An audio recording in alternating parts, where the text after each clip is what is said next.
Morning mga ka-realtor, another house, another day. So na-question garon isa na to ka viewer, no? So nangutana siya kung kinsa ba daw magbayad sa capital gain tax, si property owner ba, si seller or si buyer. So karon ingani gina siya. So ang capital gain tax ang magbayad ana si property owner or si seller sa capital gain tax. So sa documentary stamp tax ang magbayad ana si seller. So ana na siya ang kuan ana, no? Ang kasabutan unta ana. Kung imong ikuan sa kuan is mao gina siya ang sistema bali. So kay kini manggod siya naanda na manggod siya nga naay muhangyo na si buyer muhangyo sa price ni seller.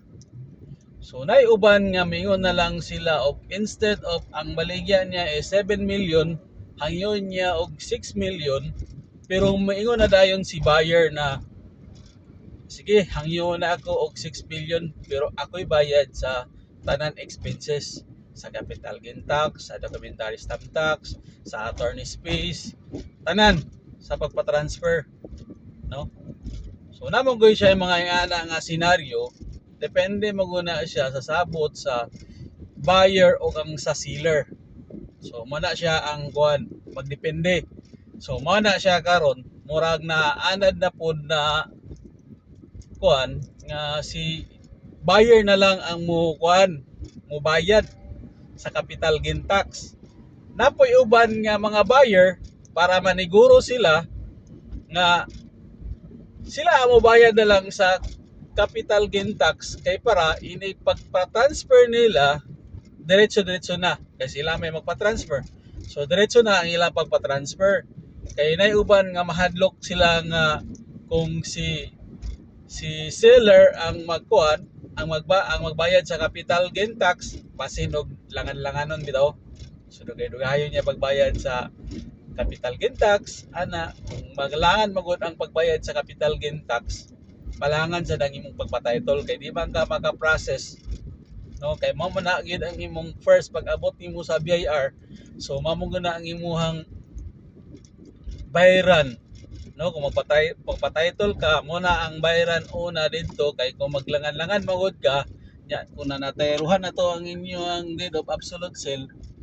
So ang katong si buyer maka-penalty siya, no? Kung maabta na og kuan deadline or maabta na siya sa 1 month kapin ang iyahang pagpa-notaryo dito sa iyang kuan deed of absolute sale. So maka-penalty si buyer. So mo na karon na naanda na nga si buyer na lang ang magbayad sa tanan expenses. So mo nang kuan, mo nang karon nga si buyer na. So mo nang naanad na putanan, no? So mao na nga commune ka og si kinsa ang magbayad sa capital gain tax.